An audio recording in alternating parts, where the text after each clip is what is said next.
And we're back. Odell for Odell's Roundtable. David's still here. He's still giving me a hard time about me holding the microphone.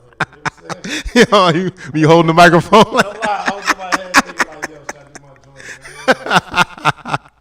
It just comes from doing this for a while, man. But it's funny also talking about a lot of times people will say, because, you know, they see my name, just Odell's Roundtable, but it's not just myself, right? Like, it's all about a team and things of that sort.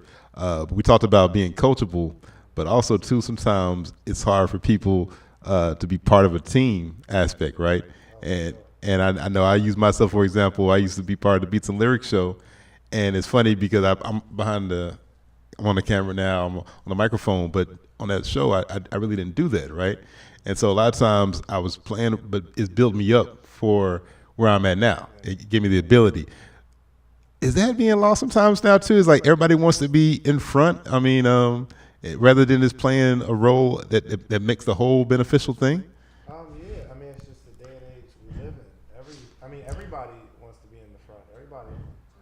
I'm sorry. Okay, sorry. Yeah, everybody wants to be. Like, think of it, Instagram. You scroll through, it's a bunch of pictures of yourself. Like, that wasn't the case back in the day. Like, Nah. Everybody didn't have their own Instagram. It was Gladys Knight and the Pips, right? You don't know their names for real. Smokey Robinson and the Miracles. Yo, and they were cool being the Miracles. They were because, cool being like, the Miracles. we're successful. Like, I'm gonna get, you know, like on the road, I'm gonna get some love, things of that nature. But yeah. nowadays, like selfie, that just became a word. Yeah, that's true. With this particular generation. That's true. So, of course, everybody has that unction of wanting to be in the front. But for those who know how to play their role and understand that to really build something big, you can't, like, it's not going to be 100 people in the front. Nah, it's just not. Like, Wu-Tang Clan, how many talented people were there?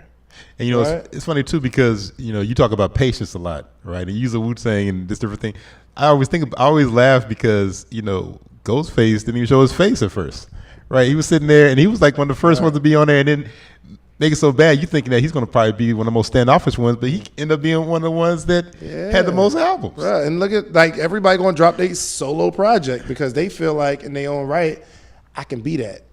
Like, I'm better than Meth. I'm better than Ghost. Not, and they had a tight click, but I'm saying it's just friendly human competition, nature, bro. It's human nature. That's why this setup is so genius, because everybody wants their own podcast. Everybody wants to be like, I got my own podcast. right. Everybody wants to, like, if you're a content creator, anybody with a camera has an ability to make some money these days. Right. Because you're giving people themselves. You know what I mean? So, I mean, it's just human nature. But for those people who can master that art of playing your role, you can win really big. Yeah, I definitely believe that as well. That patience part, and I luckily have had people around me who have allowed me to grow, right? Yeah. Because it's funny, you're laughing about me holding this microphone. The first time I was on the microphone, it was horrible. I always tell the story, it was horrible. But my brother Jay Forrest, who gave me the opportunity to be on FM, he didn't sit there. He said, hey, man, you know, work on this, work on that. But the main thing that he liked is that I came back the next week. Absolutely. Because I literally was kind of cringing as I heard myself, but I was more concerned with just doing the job. I wasn't concerned with the fact that, okay, it might not sound good, and that it might not, everybody might have been like, well, why let this guy talk? I was like more concerned with this getting better. Yeah. And you talk about working with people and just, you know, you work with Eric Thomas, working with, what were some things you learned from working with him and that speaker? Oh, man. In that platform, as far as like just, because the collaboration art is something that sometimes people are not always cool with. You know, like myself, I love to collaborate and this and that, but also too, we're in a day and time where you just can't collaborate with everybody. Yeah, for sure. I would say one thing about Eric Thomas is he's authentic. That's him. On the videos, like the Instagram, right. In real life, it's the same guy. So if I could pull one thing from E, is it's okay to be myself, and people will fall in love with yourself, because once you embrace the fact that you're you, you become the best version of that, and people love the best version of anything. You know what I mean? So before I started speaking, you know, I thought I had to do like the motivational speaking with the yelling, but that wasn't me. Right. You know what I mean? Like, my coach CJ, he taught me, yo, it's cool to be you. Just be yourself. Like he said, your jokes be kind of corny, but the corny is funny to some people. So he's like, yo, you have a real matter of fact kind of conversation. It's not super serious. Like right. Like it's you. So I do the videos with Doritos. Okay. That's not a show. If we were here right now, we were having a conversation, and I was eating Doritos. I'm not gonna stop my Doritos.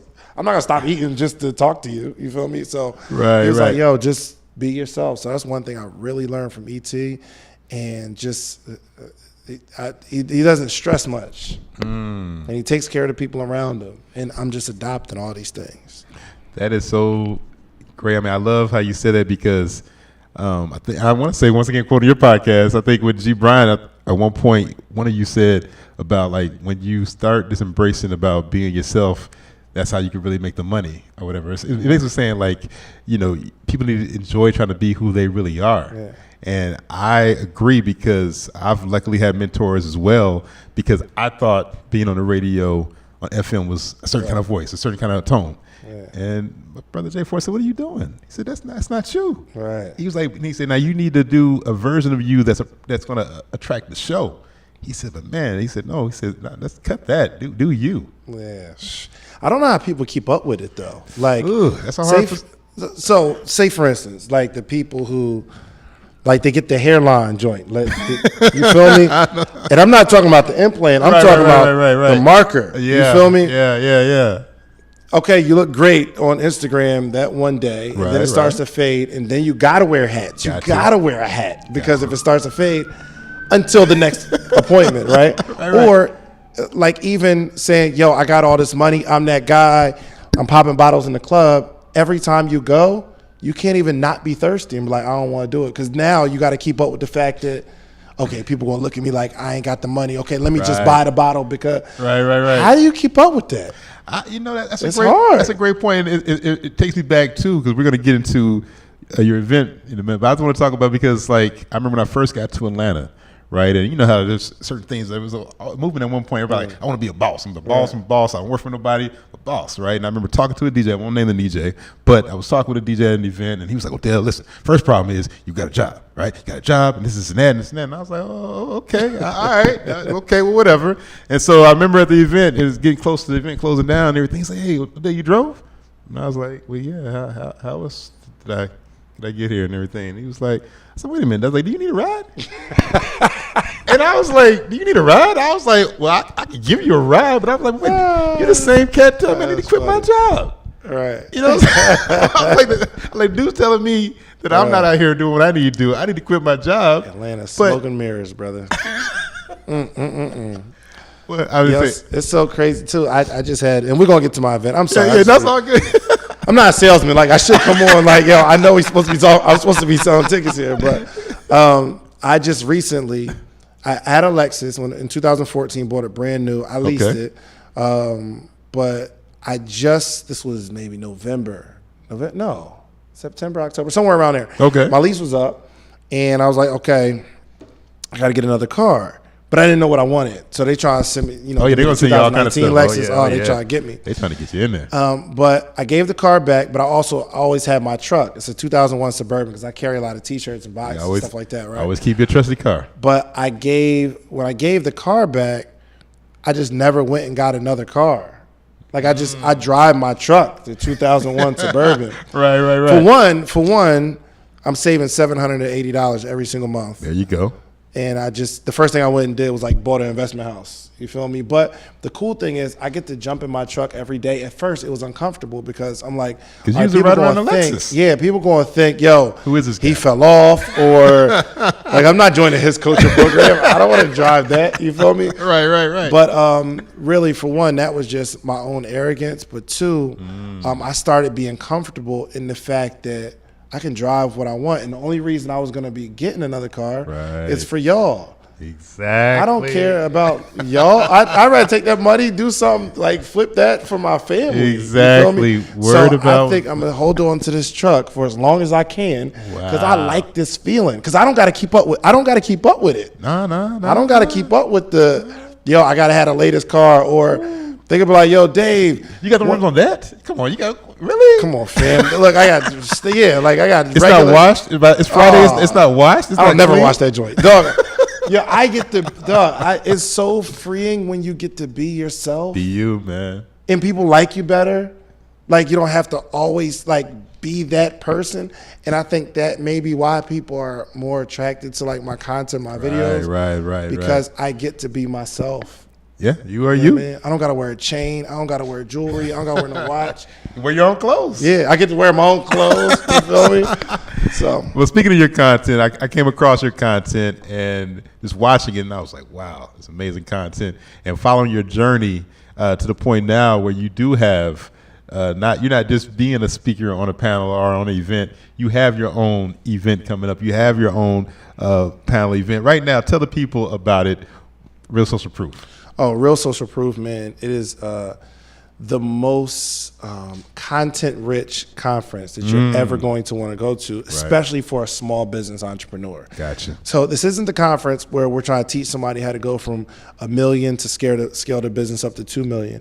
This is for that person who's making $30,000, $40,000 a year on a job and they got a dream. Somebody who's been really struggling in their business. Somebody that's trying to take their business from, they might be feeding themselves $50,000 a year or something like that, and they're trying to take that to $100,000. The small business entrepreneur, we got people like Ronnie Brown, who, not only has made $1 million, but also she's also created 3 other millionaires and helped thousands of other people create a 6-figure income. We got Jeremy Anderson, who travels the world speaking in schools, mind you, where everybody says, yo, schools don't got enough money to pay you.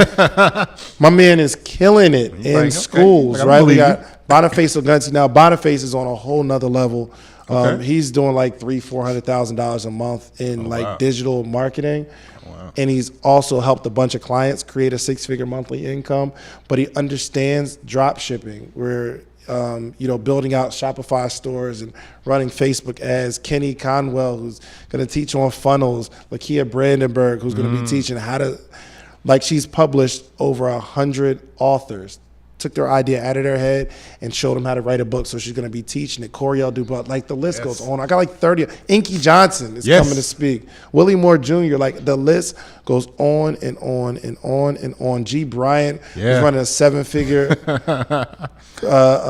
online fitness program and a gym. Him and Mr. 2 Weeks Out together. Okay. I didn't know that. The list keeps going. The list keeps going. It's crazy. Let me jump in for a second, because one thing I like about it, right, is that it kind of reminds me. You got your ticket? I'm going to get it. I'm going to get it. I got you, brother. I'm going to get my ticket. On the spot right there, Jay Black. I wasn't going to lie. I was like, I could easily just say, we are recording this. I'm going to sell at least one ticket for this podcast, for sure. I said, but what I like about it, though, is that it is truly curated in the sense that I've attended a lot of different music festivals and things of that sort. And you can tell when a festival is doing what they call just artist grabbing, right? They're just grabbing a name, putting it out there. No thought behind it, is what it is. And then that's why you're like, wait a minute, this person and then this person. And but you can tell that you actually have a relationship with these people. You talk with them. You've thought about it. You're, like I said, you're just not throwing it out there and whatever they say, you know what's going down and put together. For you to put that together, that's what I appreciate about that. Crazy. My boy Matty J, who teaches Turo and Airbnb. My man Justin out of Miami, so they're gonna be doing an Airbnb kind of tutorial. Okay. So teaching how to get your own Airbnb without buying a property. You feel me? It's really insane. And I wish I could just run off all the people. Lily Doxy, who she's the marketing manager for Verizon, where she sponsors events. She's teaching somebody people want to know. You always talk about your events and stuff. Yeah, but she's teaching how to get sponsorships from major companies. From a major company. She's from that world. She's from that world. Yeah. She knows the lingo. How to do it. I don't understand. Yo, if you're struggling in your business and you're not coming to Social Proof, it's your fault. You're going to continue to struggle. Period. You have to invest. There's no other place that you're going to get this much firepower and practical information. I ain't talking about motivation. I ain't talking about inspiration. Talking about laying down some These are the how-tos. Now, Inky is going to motivate you for sure. And you got to have that blend. Yeah, man. It's crazy, bro. We got so putting that together. I love the fact, though, like you said, it just saying, okay, this is what I'm going to do. And I'm pretty sure when you thought about the idea, you might not have had everything thought out and all that kind of stuff. You just had a vision of what it is, and then you put that work in, which is a lot of people, a lot of different things that they want to do. They need to have that vision. Well, before we wrap up, I want to make sure you tell you told them about the event, but how can they get in contact with you? How can they get a part of your movement, buy your clothing, all that kind of good stuff? Okay. Yes, definitely go to realsocialproof.com, realsocialproof.com. And we're going to set up a promo code just for podcast listeners. Okay. What's the promo code going to be? I'm going to set it up. You can say ORT show. ORT show, 15% off your ticket. Okay, see, that was put in ORT into the promo code, and you just need to be there in Atlanta, April 4th and 5th. Outside of that, just the networking, being able to mingle with over 1,000 people, and actually that Thursday night, so it's a Thursday, Friday. Okay. That Thursday night, we're doing a big comedy show with some of the top social media comedians. Yeah, so bro, I thought this thing out, bro. I promise you, every day, all day. So, and I just want to inspire some people. I know we got like probably 4 minutes left. Yeah. I want to inspire some people. So 2017, I was on tour with Dr. Eric Thomas. Gotcha. Biggest opportunity ever. Yeah, you got time to tell your story. Yeah, Eric Thomas, Inky Johnson, Jeremy Anderson, Willie Moore Jr., my boy Quest Green. Like it was crazy. So we traveled the country and we put on these events. And then 2018, they did a different tour. Gotcha. But it wasn't with the same crew. It wasn't with me, Inky Johnson, Inky, Jeremy, right? It was like with another group, right? Because I just see what they're doing. Like it's like they're just giving so many different perspectives. You know what I'm saying? Like really putting people on. Yeah, it's the dopest thing. But instead of trying to get on that tour, I created my own. I'm like, I'm gonna go to the cities. I'm going to these cities. Right. I'm going to be on a stage whether you give me one or I have to build my own, right? So, and obviously, I got CJ and ET's blessing. They just love what I'm doing. But, like, people are waiting for opportunities where you can just go out and create your own. So now I'm doing my own conference, and my focus is going to be building a stage and a platform for other people, just like ET gave me one. I'm going to give it to other people. I love that about that. I know you've posted also, too, about how, like, sometimes you're getting more enjoyment from the stage building as opposed to just being on the stage and being in front. Yeah. I'd rather sign the front of the check than the back of it. There you go. Now, better to give than to receive. I'd rather give someone a check than receive one. Listen, that's was all about. First of all, I want to thank you for your time. But I my last question that I always end the show with, and it's just basically, what would be your key or what would be your most step as far as like building great relationships? What would you say one of your keys? Building great relationships? First, get my book, Networking No Nos. I just dropped it today. Okay. Well, I didn't even drop it. I picked up 3,000 copies today. Okay. I ain't even sell it yet because I'm still waiting on my funnel to be built. All right. We're working on it. Shouts out to Napoleon. Give me your question again because I was just selling my book. My bad. No problem. I got lost. What would say is your keys to building relationships? Great relationships, yes. Keep your name good and always add value to other people. Keep your name good and always add value to other people. And never be the person that's always asking for something. I actually text ET today. I was like, yo, do you need anything? What do you need? Just let me know. I'm trying to pay off my debt. I was just trying to pay off my debt. I love that, man, because I talk repeatedly about value. And it's funny, too, because Jay Black and I were just talking about a week or two ago. And, the first thing Jay Black said to me was like, what do you need from me? And I'm like, bro, like, you here every week. I'm like, okay. But like you said, it's iron sharpens iron. And that's what it's about. It's providing value. Yeah. Listen, first off, those people that always, when they call. You see, this ain't about to be. This ain't about to be already created. They ain't got no check for you. You know that for sure. They're not about to add value to you in any way. When the phone rings. As a feeling already created by seeing their name. That's their brand. That's what they do. And that goes back to your first thing you said is that your name is not good because, like you said, that's what they've created. Good. Yep. Wow. First off, I want to thank you once again for your time and everything, because a lot of times people don't understand that your time is the most valuable thing, and providing your time and stopping by the show.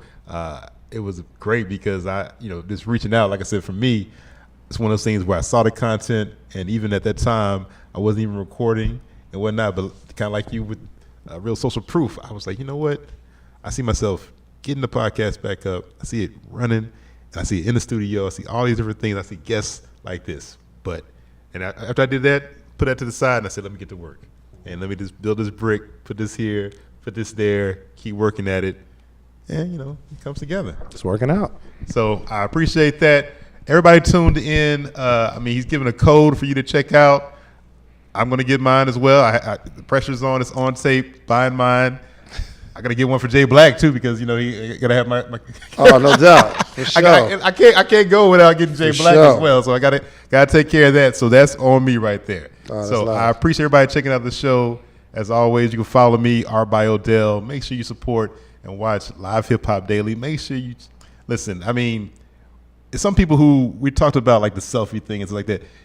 He is doing good content because he really wants to help people also, too. And like you said, you can't fake that. Yeah. You can't fake that. So appreciate you tuning in. Odell's Roundtable, we out.